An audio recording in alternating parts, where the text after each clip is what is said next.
Frères et sœurs, auditeurs, auditrices, mes salutations fraternelles en Jésus-Christ. L'heure est venue pour nous de partager notre méditation quotidienne. Le titre de notre ouvrage s'intitule « Un cœur non partagé ». Il, parlant de Josaphat, marcha dans toute la voie d'Asa son père, faisant ce qui est droit aux yeux de l'Éternel. Seulement, les hauts lieux ne disparurent point.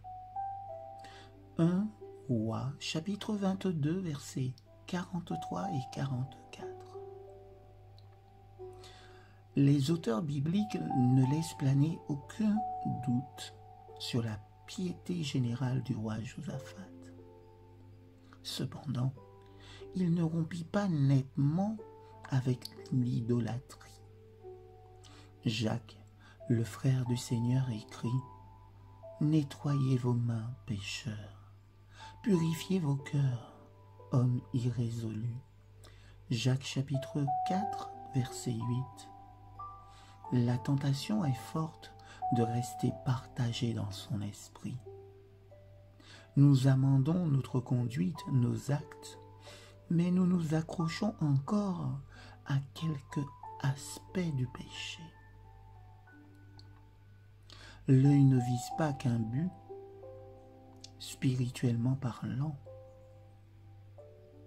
Il est possible de garder en privé des pratiques mauvaises auxquelles nous avons renoncé en public.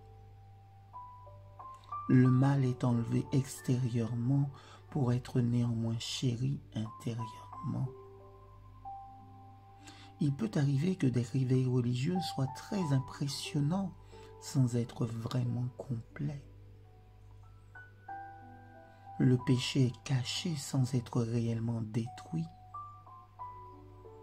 Le compromis moral tend à cacher le péché. Dieu ne peut se satisfaire de réveils qui ne font que déplacer le péché pour le mettre dans un endroit où il se voit moins et où il perd, pour ainsi dire, la moitié de son caractère pernicieux devant Dieu. Pour lui, l'iniquité est l'iniquité.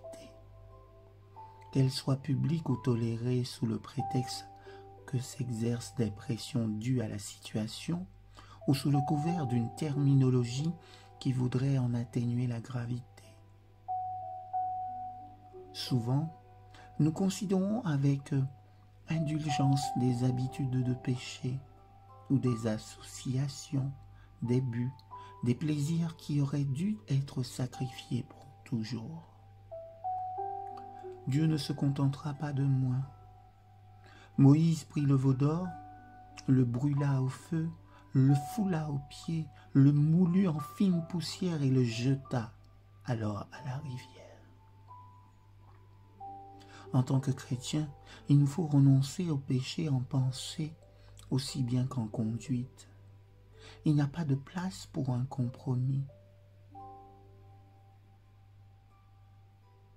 Quelque plaisants, attirants ou fascinants que soient certains gens, certaines entreprises, certains lieux, Dieu demande, s'ils sont mauvais, que nous y renoncions de façon définitive.